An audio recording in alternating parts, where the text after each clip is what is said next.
When I was growing up, I spent a lot of time in the arcade. A huge chunk of my video game upbringing came from there, and one arcade experience I'll never forget is playing G-LOC Air Battle. I had a chance to revisit this childhood memory on my most recent visit to the Strong National Museum of Play in Rochester, New York. Does this game hold up after over 20 years? Let's find out. Loss of Consciousness by G-Force, or G-LOC, is an air combat simulator arcade game released by Sega in 1990. Many consider it to be the spiritual successor to the Afterburner series of arcade games released in the 80s. G-LOC came in several different cabinet designs, but the one we're talking about today, and that I played all those years ago, is the Deluxe arcade cabinet, complete with moving cockpit. Its motion was limited, but still enough to create an immersive arcade experience. The cabinet lifts the player up and down and tilts forward, backwards, left and right. It wasn't common to see this type of thing in your local arcade. It was more like an amusement park ride than an arcade game, and needless to say, it had my attention immediately. During my visit to the Strong, G-LOC wasn't on display for the public. In fact, it wasn't even fully working, but the staff at the museum were kind enough to make it available to us during our visit. And a big shout out to Martin, who got the game up and running for us to play. Your hard work was really appreciated, because G-LOC did not disappoint. It was just as staggering as I'd remembered. Sega really went all out on the design of the G-LOC Deluxe cabinet. They even put the pilot's name along the fuselage. When you see this, you just want to get inside and take flight.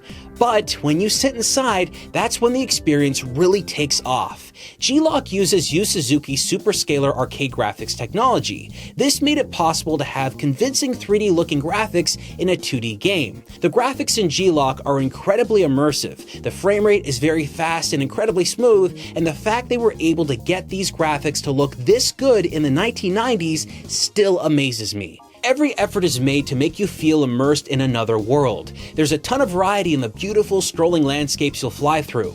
On one stage, you're flying between huge rockscapes, and on the next, you're flying over a lit-up city at night. There's glistening blue oceans, vast desert sandscapes, and everything in between. What I think is a huge improvement over the Afterburner games is G-LOC is largely presented in a first-person view, except for when you have an enemy on your tail and in stages where you have to land your jet on an aircraft carrier. And as you take damage in the game, your cockpit glass takes damage and will crack, which looks really awesome. When you're playing G-LOC, not only do you focus on nothing but the visuals of the game, you hear nothing else as well. That's because of the shape of the enclosure. It helps keep the noise of the arcade out, and because your speakers are built into the chair, the sound reverberates off the front of the cabinet directly back at you. So all you hear are the sounds of you piloting your jet fighter through the skies. Adding to the immersion is how responsive the game is. No matter how difficult the stages get, you always feel like you're in control. And speaking of control, inside your cockpit, you have a joystick and a throttle lever. On the joystick, you have a Vulcan gun trigger on the back and a missile button on the front. And on the throttle, there's a button to activate the Afterburner, iconic in the other series that Sega had made. But there is also another button very prominent in this cockpit, an emergency stop button. You see, with all the movement of this cabinet, safety was a big concern, so some precautions had to be implemented. When you hit the emergency stop button, the game immediately ends and the chair goes back to its starting position so you can disembark safely. Not that it's the most comfortable machine to get out of in the first place. I know I was a bit nervous getting in and out, but when I was seated in the throes of air-based combat, I never felt in danger of slipping out or anything like that. I can't say enough how much fun it is to play this game in this cabinet. The jolts and movements as you fly around shooting down enemy aircraft is just so wild and unique. Having said that though, if you were to play the standing cabinet version of this game, well, you'd probably still have a fun ride. If you enjoy hectic, fast-paced air combat simulators, then this game is for you. And although it saw ports to several home consoles, I wouldn't recommend them over the arcade experience. Yu Suzuki and his AM2 team made such a graphically impressive game that no home hardware was able to replicate it perfectly at the time. Each home port suffered graphically, so there is really no substitute for the original. I know from personal experience because my first time with G-LOC was not in arcades. My introduction was with with the Sega Game Gear port. In fact, when I saw G-LOC in arcades, I thought it was based off the Game Gear game, which if you ever played the Game Gear version, you know how insane that would actually have to be.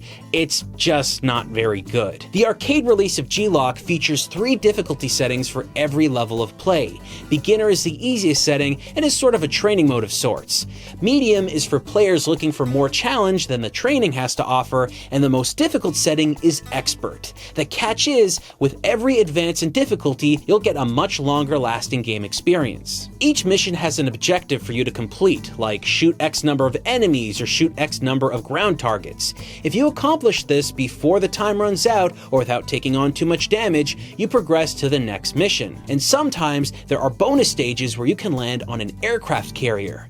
The challenge here is to aim your jet in the direction of the carrier, then kind of keep it level to land safely. It's really fun. Overall, the gameplay of G-LOC borrows heavily from previous flight-focused Sega arcade games, and while many people tend to overlook this title, I think that its styling and design help it stand out. In my opinion, it's one of the most visually striking cabinets that Sega had ever made, making many gamers feel, even for a little while, like they were actually pilots.